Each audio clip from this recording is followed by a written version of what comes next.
السلام عليكم ورحمة الله وبركاته. النهاردة قررنا ان احنا نفطر برا، ورحنا سيتي ووك ستراف في الشيخ زايد عند مدخل زايد 5. المكان كان فيه اجواء رمضانية حلوة جدا، كان فيه مطاعم كمان حلوة جدا، وكان فيه اوبشنز كتير ومتنوعة.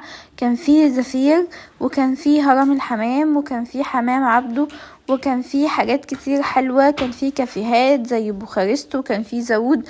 بس احنا النهاردة قررنا نفطر عند حواوشي الربيع. المكان كان حلو جدا. احنا حجزنا قبلها بالتليفون على الواتساب، وقلنا لهم بلغناهم بالاوردر، انتوا بلغوا بالاوردر باي ماكسيمم قبل يعني في نفس اليوم الساعة 1.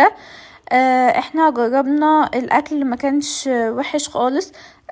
هو كان جبنا طاجن مكرونة بالكبدة وكان حلو جدا، وكمان جبنا الحواوشي بالسجق وحواوشي سادة، وجبنا بطاطس محمرة